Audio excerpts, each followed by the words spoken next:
سورہ بقرہ کی آیت نمبر 88 سے 92۔ اعوذ باللہ من الشیطان الرجیم، بسم اللہ الرحمن الرحیم۔ وقالوا قلوبنا غلف بل لعنهم اللہ بکفرہم فقلیلا ما یؤمنون۔ اللہ کے نام سے شروع جو نہایت مہربان رحمت والا۔ ترجمہ کنز العرفان۔ اور یہودیوں نے کہا ہمارے دلوں پر پردے پڑے ہوئے ہیں، بلکہ اللہ نے ان کے کفر کی وجہ سے ان پر لعنت کر دی ہے، تو ان میں سے تھوڑے لوگ ہی ایمان لاتے ہیں۔ قلوبنا غلف، ہمارے دلوں پر پردے ہیں۔ یہودیوں نے مذاق اڑانے کے طور پر کہا تھا کہ ہمارے دلوں پر پردے پڑے ہوئے ہیں۔ ان کی مراد یہ تھی کہ حضور صلی اللہ علیہ وآلہ وسلم کی ہدایت ان کے دلوں تک نہیں پہنچ سکتی۔ اللہ تعالیٰ نے اس کا رد فرمایا کہ یہ جھوٹے ہیں۔ اللہ تعالیٰ نے دلوں کو فطرت پر پیدا فرمایا ہے اور ان میں حق بات قبول کرنے کی صلاحیت رکھی ہے۔ یہودیوں کا ایمان نہ لانا ان کے کفر کی شامت ہے کہ انہوں نے سید المرسلین صلی اللہ تعالیٰ علیہ وآلہ وسلم کی نبوت پہچان لینے کے بعد انکار کیا، تو اللہ تعالیٰ نے ان پر لعنت فرمائی۔ اس کا یہ اثر ہوا کہ وہ قبول حق کی نعمت سے محروم ہو گئے۔ آج بھی ایسے لوگ ہیں کہ جن کے دلوں پر عظمت رسالت سمجھنے سے پردے پڑے ہوئے ہیں۔ وَلَمَّا جَاءَهُمْ كِتَابٌ مِّنْ عِندِ اللَّهِ مُصَدِّقٌ لِّمَا مَعَهُمْ وَكَانُوا مِن قَبْلُ يَسْتَفْتِحُونَ عَلَى الَّذِينَ كَفَرُوا فَلَمَّا جَاءَهُمْ مَا عَرَفُوا كَفَرُوا بِهِ فَلَعْنَةُ اللَّهِ عَلَى الْكَافِرِينَ۔ اور جب ان کے پاس اللہ کی وہ کتاب آئی جو ان کے پاس موجود کتاب کی تصدیق کرنے والی ہے، اور اس سے پہلے وہ اس نبی کے وسیلے سے کافروں کے خلاف فتح مانگتے تھے، تو جب ان کے پاس وہ جانا پہچانا نبی تشریف لے آیا تو اس کے منکر ہو گئے۔ تو اللہ کی لعنت ہو انکار کرنے والوں پر۔ مصدقن تصدیق کرنے والے، قرآن پاک گزشتہ کتابوں کی تصدیق کرنے والی ہے کہ وہ کتابیں اللہ تعالیٰ کی طرف سے ہیں، نیز ان کتابوں نے قرآن کے نازل ہونے کی خبر دی تھی، قرآن کے آنے سے وہ خبریں سچی ہو گئیں۔ ما عرفو، جانا پہچانا نبی، شان نزول امام الانبیاء صلی اللہ تعالیٰ علیہ وآلہ وسلم کی تشریف آوری اور قرآن کریم کے نزول سے پہلے یہودی اپنی حاجات کے لیے حضور صلی اللہ علیہ وسلم کے نام پاک کے وسیلے سے دعا مانگا کرتے تھے اور کامیاب ہوتے تھے، اور اس طرح دعا کیا کرتے تھے: اللہم افتح علینا وانصرنا بالنبی امی، یا رب ہمیں نبی امی کے صدقے میں فتح نصرت عطا فرما۔ اس آیت میں یہودیوں کو وہ واقعات یاد دلائے جا رہے ہیں کہ پہلے تم ان کے نام کی طفیل دعائیں مانگتے تھے، اور جب وہ نبی تشریف لے آئے ہیں اب ان کے منکر ہوتے ہو۔ اس سے معلوم ہوا کہ دنیا میں تشریف آوری سے پہلے ہی حضور صلی اللہ علیہ وسلم کے توسل سے دعائیں مانگی جاتی تھیں، اور حضور کے وسیلے سے پہلے ہی مخلوق کی حاجت روائی ہوتی تھی۔ یہ سلسلہ آپ کی تشریف آوری کے بعد ظاہری حیات مبارکہ میں بھی جاری رہا کہ صحابہ کرام آپ کے وسیلے سے دعائیں مانگتے تھے، بلکہ اپنے وسیلے سے دعائیں مانگنے کی تعلیم خود حضور نے اپنے صحابہ کو دی ہے، اور آپ کے وصال ظاہری کے بعد بھی صحابہ کا یہ معمول رہا، اور سلف صالحین کا یہ طریقہ تب سے اب تک جاری ہے، اور انشاءاللہ قیامت تک جاری رہے گا۔ اعلیٰ حضرت فرماتے ہیں نا، وہ جہنم میں گیا جو ان سے مستغنی ہوا ہے خلیل اللہ کو حاجت رسول اللہ کی۔ وہ کہتے ہیں ان کے وسیلے سے دعا نہیں مانگنی، شرک ہے، بدعت ہے، منع ہے۔ یہ تو حضور جب دنیا میں ظاہری طور پہ نہیں تشریف لائے تب سے ان کے وسیلے سے مانگی جا رہی ہیں۔ پھر حضور کی ظاہری زندگی میں بھی حضور کے وسیلے سے صحابہ مانگتے تھے، اور خود حضور نے اس کی ترغیب دلائی، اور وسائل ظاہری کے بعد بھی مانگی جا رہی ہیں، اب تک حضور کے وسیلے سے ان کے توسل سے دعائیں مانگی جاتی ہیں۔ اللہ اپنے محبوب کے صدقے یہ کر دے۔ تو جو ان سے مستغنی ہوا، کہتا نہیں ان کی ضرورت نہیں ہے، ڈائریکٹ والا جو ہے، تو وہ جہنم میں گیا جو ان سے مستغنی ہوا ہے خلیل اللہ کو حاجت رسول اللہ کی۔ بئس ما اشتروا بہ انفسہم ان یکفروا بما انزل اللہ بغیا ان ينزل اللہ من فضلہ علی من یشاء من عبادہ فباءوا بغضب علی غضب وللکافرین عذاب مہین۔ انہوں نے اپنی جانوں کا کتنا برا سودا کیا کہ اللہ نے جو نازل فرمایا ہے اس کا انکار کر رہے ہیں، اس حسد کی وجہ سے کہ اللہ اپنے فضل سے اپنے جس بندے پر چاہتا ہے وہی نازل فرماتا ہے، تو یہ لوگ غضب پر غضب کے مستحق ہو گئے، اور کافروں کے لیے ذلت کا عذاب ہے۔ یہودیوں نے حضور صلی اللہ علیہ وسلم پر ایمان لانے کی بجائے کفر اختیار کیا، اور ایمان کی جگہ کفر خریدنا خسارے کا سودا ہے۔ اسی سے ہر آدمی نصیحت حاصل کرے کہ ایمان کی جگہ کفر، نیکیوں کی جگہ گناہ، اطاعت کی جگہ نافرمانی، رضا الہی کی جگہ اللہ کے غضب کا سودا، یہ بہت خسارے کا سودا ہے۔ بغیاً حسد کی وجہ سے یہودیوں کی خواہش تھی کہ ختم نبوت کا منصب بنی اسرائیل میں سے کسی کو ملتا، لیکن جب انہوں نے دیکھا کہ وہ اس منصب سے محروم رہے اور بنی اسماعیل کو یہ منصب مل گیا، تو وہ حسد کی وجہ سے حضور صلی اللہ علیہ وسلم اور ان پر نازل ہونے والی اللہ کی کتاب قرآن مجید کے منکر ہو گئے۔ اس سے معلوم ہوا کہ منصب اور مرتبے کی طلب انسان کے دل میں حسد پیدا کرتی ہے کہ یہ فلاں چیز مجھے کیوں نہیں ملی، اس کو کیوں مل گئی۔ تو یہ حسد پیدا ہونے کا یہ ایک سبب ہے۔ یہ بھی معلوم ہوا کہ حسد ایسا خبیث مرض ہے کہ بندے کو کفر تک لے جاتا ہے، ایسا خطرناک مرض ہے۔ حسد کی تعریف یہ ہے کہ کسی مسلمان بھائی کو ملنے والی نعمت چھن جانے کی آرزو کی جائے، اور ایسی آرزو کی برائی محتاج بیان نہیں، بجائے دوسرے کی ٹانگیں کھینچنے کے کہ اس سے یہ چھن جائے، وہ نیچے آ جائے تو اپنی پرواز اوپر کر لو، اس سے اوپر ہو جاؤ، بجائے اگلے کو کھینچ کے نیچے کرنے کے۔ جتنی کوشش ہم اوروں کو ڈیگریڈ کرنے میں لگے رہتے ہیں، اتنی کوشش کریں تو خود ان سے آگے بڑھ جائیں۔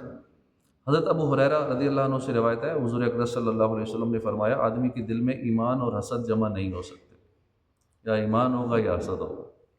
حضرت معاویہ بن حیدہ رضی اللہ تعالیٰ عنہ سے روایت ہے، حضور انور صلی اللہ علیہ وسلم نے فرمایا، حسد ایمان کو اس طرح تباہ کر دیتا ہے جیسے صبر ایک درخت کا انتہائی کڑوا نچوڑ ہوتا ہے، جس طرح وہ شہد کو تباہ کر دیتا ہے۔ یاد رہے کہ حسد حرام ہے، اور اس باطنی مرض کے بارے میں علم حاصل کرنا فرض ہے۔ اس سے متعلق مزید معلومات کے لیے امام غزالی کی مشہور کتاب ہے احیاء العلوم کی تیسری جلد میں موجود حسد سے متعلق بیان مطالعہ فرمائیں۔ فباءوا بغضب علی غضب، تو یہ لوگ غضب پر غضب کے مستحق ہو گئے۔ حضرت عبداللہ بن عباس رضی اللہ تعالیٰ عنہما فرماتے ہیں، یہودی تو رات کو ضائع کرنے اور اس کے احکامات کو تبدیل کرنے کی وجہ سے پہلے غضب کے مستحق ہوئے، اور حضور صلی اللہ علیہ وسلم کے ساتھ کفر کرنے کی وجہ سے دوسرے غضب کے حقدار ٹھہرے۔ بعض مفسرین نے فرمایا کہ عیسیٰ علیہ السلام اور انجیل کا انکار کرنے کی وجہ سے یہودی پہلے غضب کے مستحق ہوئے، اور نبی کریم صلی اللہ علیہ وسلم اور قرآن کا انکار کرنے کی وجہ سے دوسرے غضب کے مستحق ہو گئے۔ وَإِذَا قِيلَ لَهُمْ آمِنُوا بِمَا أَنزَلَ اللَّهُ قَالُوا نُؤْمِنُ بِمَا أُنزِلَ عَلَيْنَا وَيَكْفُرُونَ بِمَا وَرَاءَهُ وَهُوَ الْحَقُّ مُصَدِّقًا لِمَا مَعَهُمْ قُلْ فَلِمَ تَقْتُلُونَ أَنبِيَاءَ اللَّهِ مِن قَبْلُ إِن كُنتُم مُؤْمِنِينَ۔ اور جب ان سے کہا جائے کہ اس پر ایمان لاؤ جو اللہ نے نازل فرمایا ہے، تو کہتے ہیں کہ ہم اسی پر ایمان لاتے ہیں جو ہمارے اوپر نازل کیا گیا، اور وہ تورات کے علاوہ دیگر کا انکار کرتے ہیں، حالانکہ وہ قرآن بھی حق ہے اور ان کے پاس موجود کتاب کی تصدیق کرنے والا ہے۔ اے محبوب، تم فرما دو کہ اے یہودیو، اگر تم ایمان لانے والے تھے تو پھر پہلے تم اللہ کے نبیوں کو کیوں شہید کرتے تھے؟ وَإِذَا قِيلَ لَهُمْ، اور جب ان سے کہا جائے۔ اس آیت میں یہودیوں کا ایک اور کبھی فعل بیان کیا جا رہا ہے کہ جب ان سے کہا جائے کہ اللہ تعالیٰ کی نازل کی ہوئی تمام کتابوں پر ایمان لاؤ، اس کے جواب میں وہ کہتے ہیں کہ ہم صرف تورات پر ایمان لائیں گے جو کہ ہم پر نازل ہوئی ہے۔ اس سے ان کا مقصد دیگر آسمانی کتابوں اور قرآن مجید کا انکار کرنا تھا۔ چنانچہ اللہ تعالیٰ نے ان کا رد کرتے ہوئے فرمایا کہ قرآن بھی حق ہے، اور یہ ان یہودیوں کے پاس موجود تورات کی تصدیق کرنے والا ہے، اور جب تورات میں حضرت محمد صلی اللہ تعالیٰ علیہ وآلہ وسلم کی نبوت کے بارے میں خبریں موجود ہیں، اور تم تورات پر ایمان لانے کے دعوے دار ہو، تو پھر محمد مصطفیٰ صلی اللہ علیہ وآلہ وسلم کی نبوت اور ان پر نازل کی گئی کتاب قرآن مجید کا انکار کیوں کرتے ہو؟ اور اے حبیب صلی اللہ تعالیٰ علیہ وآلہ وسلم، آپ ان یہودیوں سے فرمائیں کہ اگر تم تورات پر ایمان لانے کے اتنے ہی بڑے دعوے دار ہو، تو یہ بتاؤ کہ پہلے تم انبیاء کرام کو کیوں شہید کرتے تھے؟ حالانکہ تورات میں تو انبیاء کرام کو شہید کرنے سے منع کیا گیا تھا۔ اس آیت سے معلوم ہوا کہ تمام آسمانی کتابوں پر اور حضور صلی اللہ علیہ وآلہ وسلم کے نافرمانوں پر ایمان، حضور صلی اللہ علیہ وسلم کے فرامین پر، احکامات پر بھی، ان کے لائے ہوئے دین پر بھی ایمان لانا ضروری ہے۔ تمام آسمانی کتابوں پر بھی اور حضور کے لائے ہوئے احکامات پر بھی ایمان لانا ضروری ہے، اور ان میں سے ایک کا بھی انکار کرنا یہ کفر ہے۔ یوں ہی تمام انبیاء کرام پر ایمان لانا ضروری ہے، ایک کا بھی انکار کرنا کفر ہے۔ انبیاء کرام کی تعظیم ایمان کا رکن اعلیٰ ہے، اور ان کی توہین کرنا کفر ہے۔ اللہ تعالیٰ کے نبی کو شہید کرنا کفر ہے، کفر سے راضی ہونا بھی کفر ہے، کیونکہ حضور پر نور صلی اللہ علیہ وسلم کے زمانے کے بنی اسرائیل نے انبیاء کرام کو شہید نہ کیا تھا، مگر چونکہ وہ قاتلوں کی سرکت سے راضی تھے اور ان کو اپنا بڑا مانتے تھے اور انہیں عظمت سے یاد کرتے تھے، اس لیے انہیں بھی قاتلوں میں شامل کیا گیا۔ آج کل بھی اگر کوئی بذات خود گستاخی نہ بھی کرے لیکن گستاخوں کو اچھا سمجھے، انہیں اپنا بڑا مانے، تو وہ انہیں میں شامل ہے، اور وہ بھی گستاخی ہے۔ حضرت عرس رضی اللہ تعالیٰ عنہ سے روایت ہے، حضور پر نور صلی اللہ علیہ وسلم نے فرمایا، جب زمین میں گناہ کیا جائے تو جو وہاں موجود ہے مگر اسے برا جانتا ہے، وہ اس کی مثل ہے جو وہاں نہیں ہے، اور جو وہاں نہیں ہے مگر اس پر وہ راضی ہے، وہ اس کی مثل ہے جو وہاں حاضر ہے۔ وَلَقَدْ جَاءَكُم مُوسَىٰ بِالْبَيِّنَاتِ ثُمَّ اتَّخَذْتُمُ الْعِجْلَ مِن بَعْدِهِ وَأَنْتُمْ ظَالِمُونَ، اور بے شک تمہارے پاس موسیٰ روشن نشانیاں لے کر تشریف لائے، پھر تم نے اس کے بعد بچڑے کو معبود بنا لیا اور تم ظالم تھے۔ اتخذتم العجل، بچڑے کو معبود بنا لیا۔ اس آیت کا خلاصہ یہ ہے کہ حضرت موسیٰ علیہ السلام بنی اسرائیل کے پاس روشن معجزات لے کر تشریف لائے، اور جب حضرت موسیٰ علیہ السلام کوہ طور پر تشریف لے گئے تو آپ کے بعد بنی اسرائیل نے سامری کے بہکانے سے گائے کو معبود بنا لیا، گائے کی پوجا کر کے انہوں نے کفر کیا۔ جب حضرت موسیٰ علیہ السلام کی روشن نشانیاں دے کر بنی اسرائیل بچڑے کی پوجا میں مبتلا ہو گئے، تو ان یہودیوں کا سید المرسلین صلی اللہ علیہ وسلم کے ساتھ کفر کرنا ان کے لیے کون سی بڑی بات تھی۔ اس آیت سے معلوم ہوا کہ گائے کی عبادت قدیم عرصے سے چلتی آ رہی ہے۔ مسلمانوں کو گائے ذبح کرنے کا حکم ہے، اس کی تعظیم کی اجازت نہیں ہے۔ اس میں کافروں سے مشابہت اور کافروں سے مشابہت ممنوع ہے۔ نیز یاد رہے کہ اس سے پہلے آیت نمبر 51 میں اس واقعے کا اجمالی ذکر گزر چکا ہے، اور یہاں دوبارہ اجمالی طور پر اس لیے ذکر کیا گیا تاکہ یہودیوں پر قائم کی گئی حجت مؤکد ہو جائے۔ سورہ طٰہٰ کی آیت 85 تا 98 میں یہ واقعہ تفصیل سے مذکور ہے۔ صدق اللہ العظیم۔ صلو علی الحبیب صلی اللہ تعالی علی محمد صلی اللہ علیہ وآلہ وسلم۔ حضرت یحییٰ بن اسماعیل رحمۃ اللہ فرماتے ہیں کہ میری ایک بڑی بہن تھی، بیمار ہو گئی، ذہنی توازن اس کا جاتا رہا، 10 سال سے زیادہ عرصہ اسی حالت میں آزمائش میں گزرا۔ گھر کی چھت پر ایک کمرہ تھا، وہ اسی کمرے میں رہتی تھی۔ ایک رات یوں ہوا کہ میں اپنے کمرے میں سو رہا تھا، اچانک کسی نے دستک دی۔ میں نے پوچھا کون؟ تو دروازہ کھٹکھٹانے والی ایک عورت تھی۔ جب اس نے اپنا نام بتایا میں چونک گیا، یہ تو میری بہن ہے جو اتنے عرصے سے بیمار ہے، تو یہ چل کے یہاں تک کیسے آ گئی؟ تو اس نے جواب دیا کہ میں تمہاری بہن ہوں۔ یہ سننا تھا کہ میں نے لپک کر جلدی سے دروازہ کھولا۔ آج 10 سال کے بعد میری بہن میرے کمرے میں داخل ہو رہی تھی۔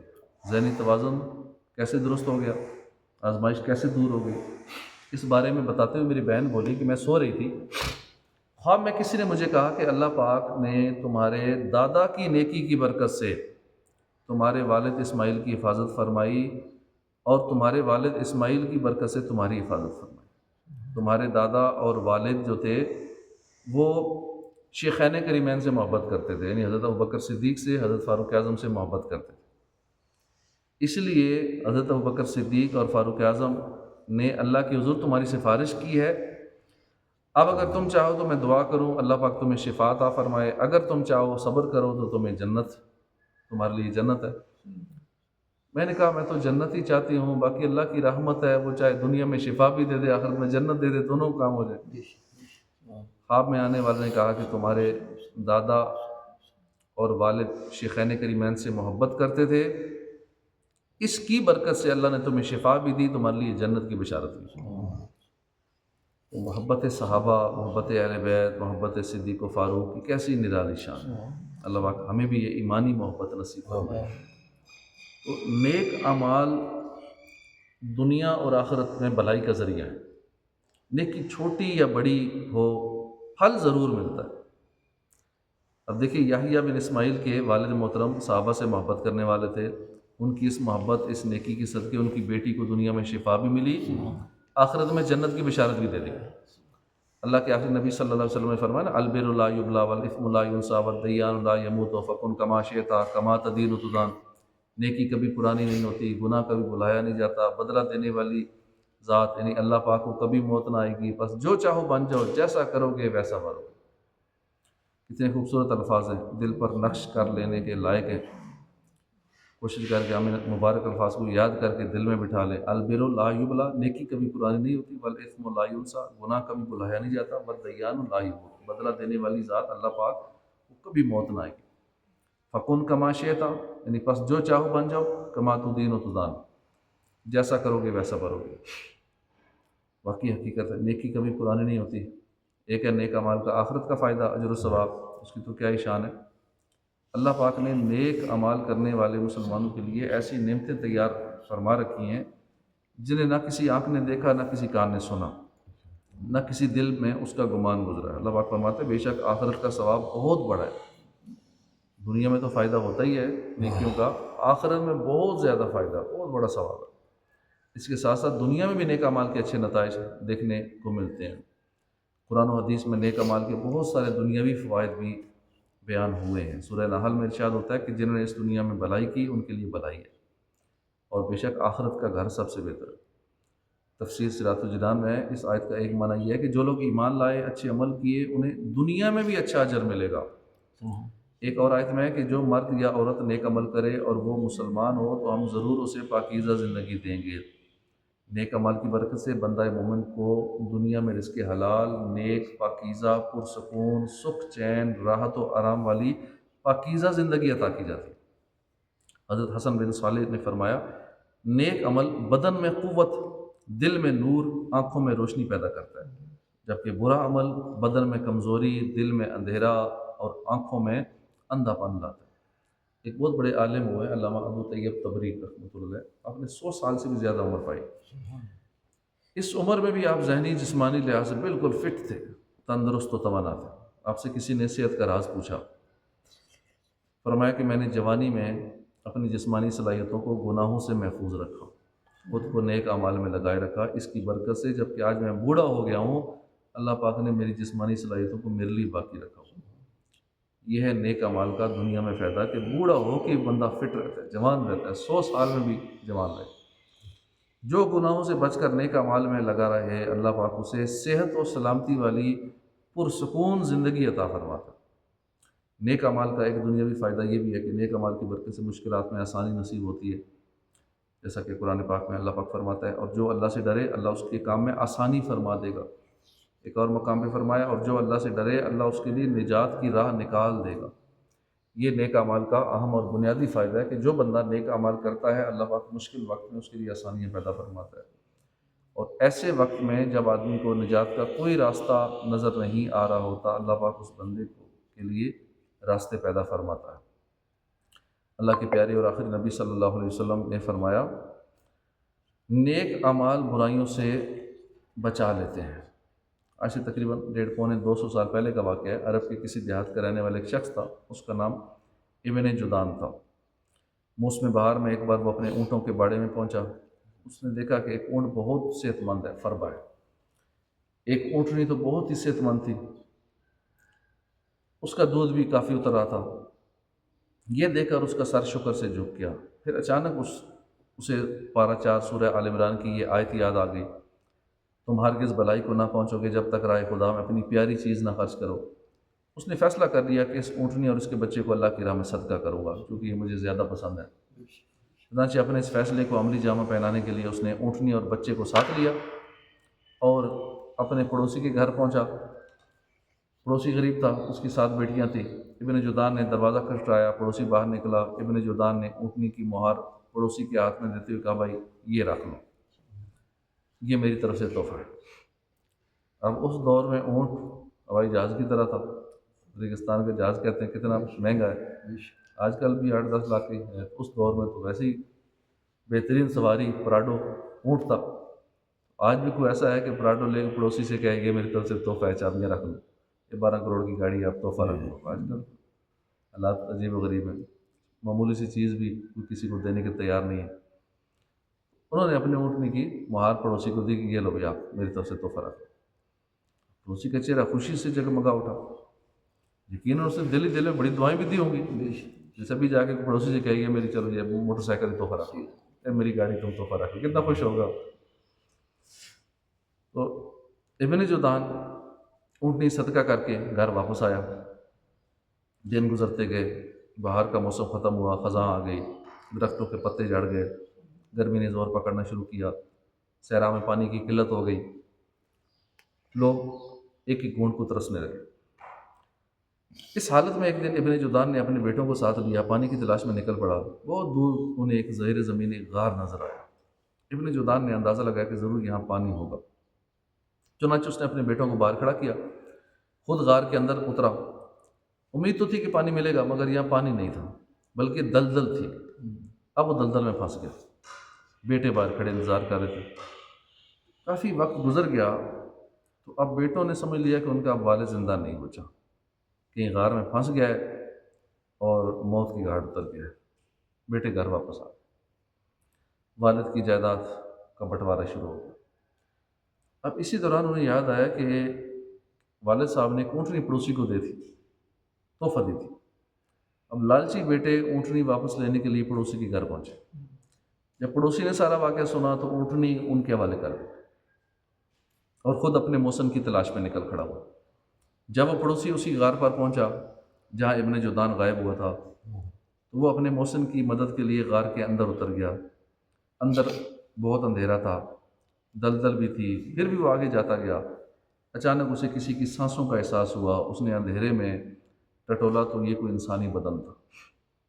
اس نے ابن جدعان کو آواز دی۔ ابن جدعان ابھی زندہ تھا۔ پڑوسی نے اپنے محسن کی مدد کی، اسے غار سے نکال کے گھر لے آیا۔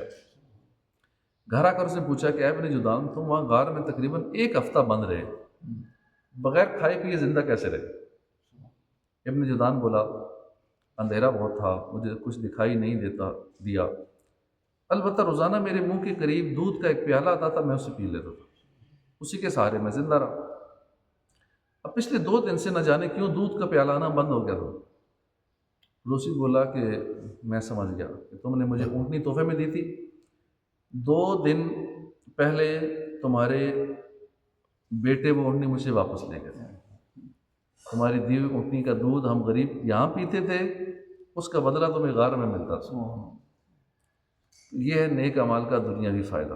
ہم جو بھی نیک عمل کرتے ہیں وہ بلایا نہیں جاتا، نیکی برے وقت میں کام آ جاتی، اس لیے ہمیں نیک عمل کرتے رہنا چاہیے، کسی کو کھلاتے پلاتے رہنا چاہیے۔ کئی واقعات ہیں، ایک عورت نے خالی ایک روٹی دی تھی اللہ کی راہ میں، یا ایک نوالہ دیا تھا، کھانا کھا رہی تھی، اب آخری لقمہ بچا نہ منہ میں ڈالنے لگی تو دستک ہوئی دروازے پہ، جی کون ہے؟ سائل ہے۔ اس نے کہا مجھے اللہ کے نام پہ کچھ کھانے کو دے دو، اور کھانے کو تھا نہیں، وہی آخری لقمہ تھا، اس نے منہ میں نہیں ڈالا، اس کو دے دی۔ کچھ دن بعد اس کا چھوٹا سا بچہ تھا، اس کو شیر لے گیا۔